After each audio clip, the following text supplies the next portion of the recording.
We have divine passion. Be honest with yourself. What is your heart's true desire? So, magpakatotoo tayo sa sarili natin, mga kapiksino. Sabi nga ng sex mom, kung ano ang nasa puso mo, sundin mo. Sometimes, may mga pagkakataon na kung ano yung gusto natin, hindi natin magawa because of limitation, di ba? Limitation sa oras, limitation sa resources, limitation sa pag-effort kasi meron tayong ibang mga responsibilities and obligations, diba? So, let's see.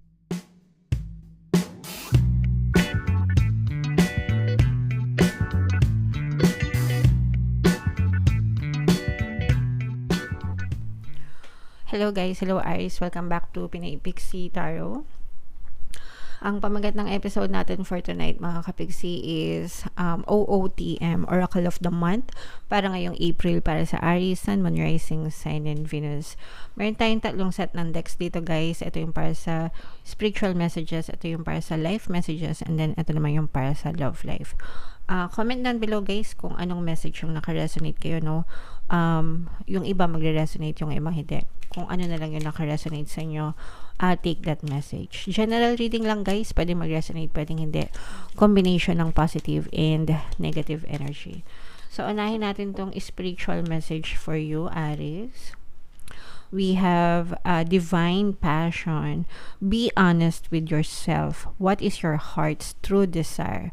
So, magpakatotoo tayo sa sarili natin, mga kapiksino. Sabi nga ng sex mom, kung ano ang nasa puso mo, sundin mo.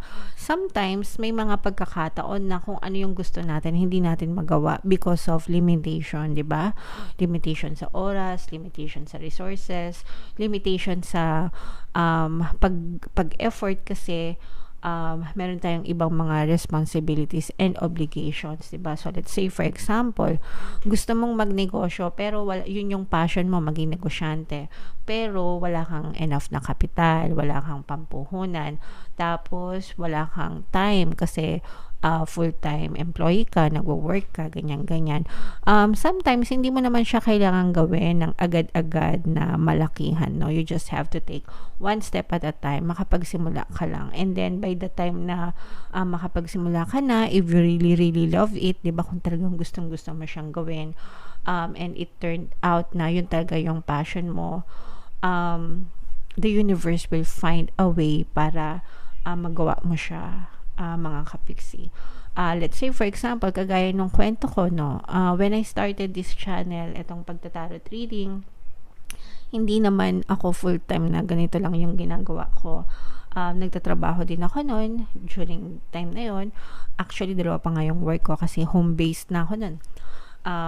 Dalawa pa yung trabaho ko noon, and then kapag ka may time, may extra time, dun ko ginagawa yung pagbabasa ng tarot, pag-upload ng mga videos dito sa ating channel. And then, pero kumbaga dumating dun sa point na naging passionate ako, na parang hinahanap-hanap ng katawan ko yung pagre-record ng videos, pagbabasa ng tarot para sa mga followers, hanggang sa the universe made its way for me na maging ito na yung gawin ko for life. So, during that time, nagkaroon ng pandemic, natanggal ako sa trabaho. Nung time na yon, dalawa yung trabaho ko, parehas akong natanggal sa trabaho kasi uso yung layoff dahil nga pandemic.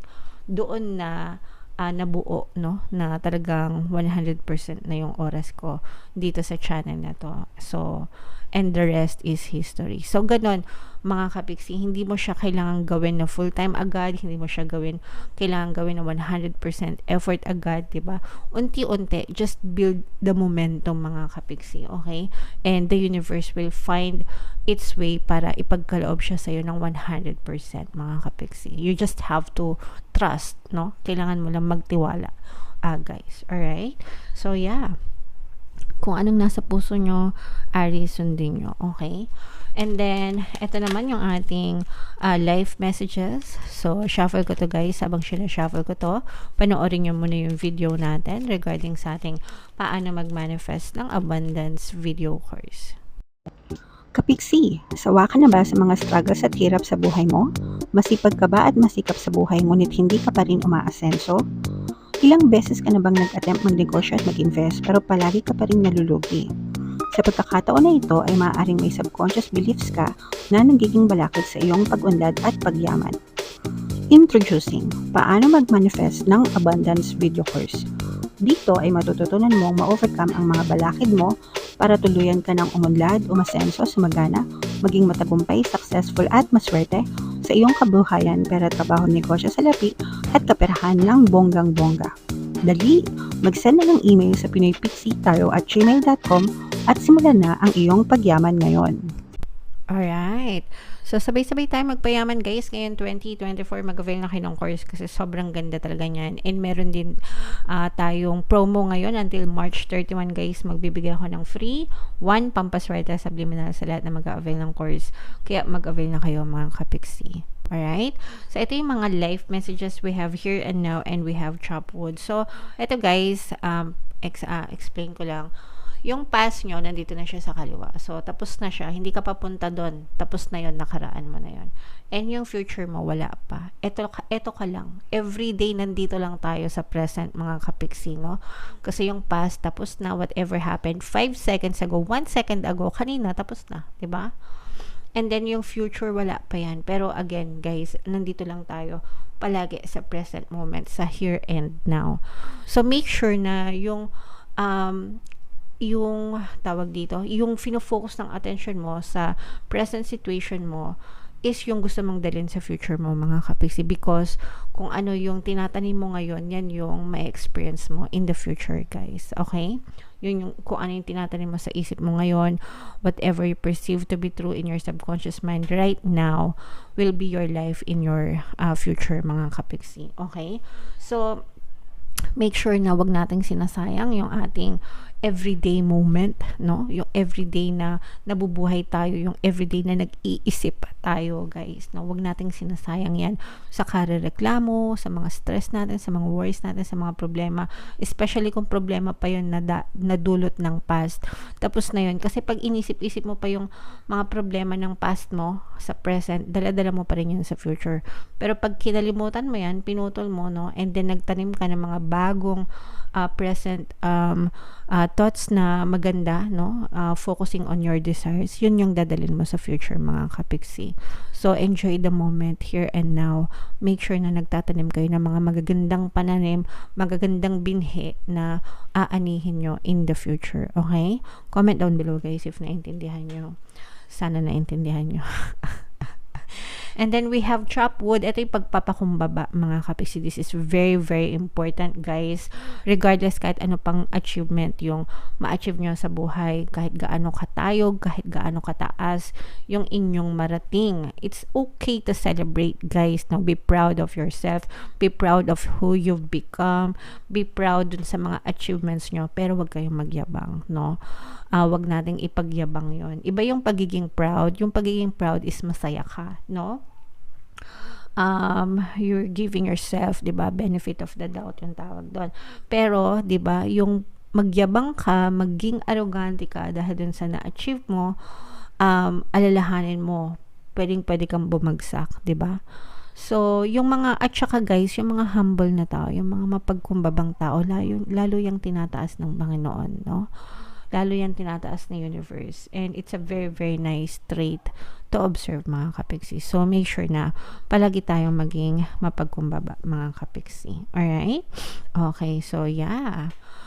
Comment down below guys, no? If naka-resonate kayo dyan sa mga messages na yan. Ito na yung last message natin for love life naman mga kapiksi. Habang sinashuffle ko to guys, naka-flash sa screen nyo yung ating email coaching, manifest your desires using the law of attraction. If meron kayo mga specific na gusto nyong i-manifest guys, pwedeng love and relationship, pwedeng money or career, pwede kayong magpabook ng email coaching session with me. Mag-send lang kayo guys ng email sa pinoypixitaro@gmail.com. So, ito yung love life messages para sa inyo guys. Nabunot natin ito. So, una, we have romance. Yay! Cupid's arrow strikes. And then, ito, this is freedom. Okay? There is nothing stopping you. The path is clear if you want to be. So, parang, ito guys, parang ano to, no?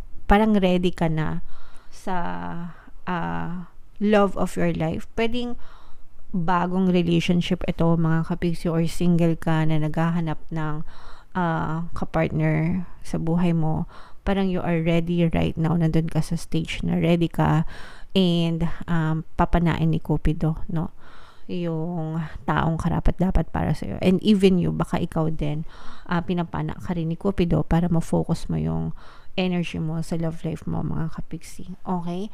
And for some of you, itong freedom na to, guys, parang feeling ko nakalaya kayo sa mga past, no? Especially kung may mga past trauma kayo, dahil sa mga ex nyo, dahil sa mga past relationship nyo. Diba? Sometimes kasi nagiging block yun, nagiging balakid yun. There are people na natatakot umibig ulit, natatakot makipagrelasyon ulit kasi naka-experience na sila ng failure sa mga past relationship nila. Ganyan. So, ngayon, parang pwedeng nagkaroon na ng forgiveness, ng acceptance, napatawad nyo na sila, and right now, you're freeing yourself from all of those negative burdens, no? All of those negative emotions, kaya ready na kayo for another relationship, ready na kayo for the love of your life, mga kapiksi. And yung iba sa nyo naman, guys, pwedeng din, no, if meron na kayong partner o specific person right now, pwedeng nare-rekindle yung relationship nyo kasi syempre sa relasyon, guys, hindi naman naiwasan na nagkakaroon ng pag-aaway, di ba? Nagkakagalit, normal yon kasi magkaiba kayo ng preference. Pero pwedeng nagkakaroon na ng forgiveness sa inyo, di ba? Nagkakaroon ng acceptance, napatawad yun na sila, napatawad nila kayo, and then pwedeng nare-rekindle yung inyong relationship dahil din sa mga forgiveness na yun. Mga kapiksi, nawawala na kasi yung mga galit nyo sa isa't isa. Alright? Okay, so yeah, kilig-kilig naman yan, guys. Comment down below, no, kung naka-resonate kayo. I-mind nyo na to, guys, no, itong my new relationship, my new SP, o kaya mind rekindle ng relationship, no, kung talagang feeling nyo nare-rekindle yung inyong relationship or reconciliation, mga kapiks. I-mind nyo yan, guys, sa comment section. Alright? So, yeah, comment down below, Aries, if feeling nyo naka-resonate kayo sa mga messages para sa inyo. Ito yung ating mga pampaswerte subliminal. Pakinggan nyo, guys, para talaga maging maswerte kayo. And ito naman yung ating success stories ng paano mag-manifest ng abundance video course. Click here to subscribe, guys, and click here to join our membership program. Thank you for liking, sharing, and subscribing, and see you again next time. I love you all, guys. Have a nice day. Bye-bye.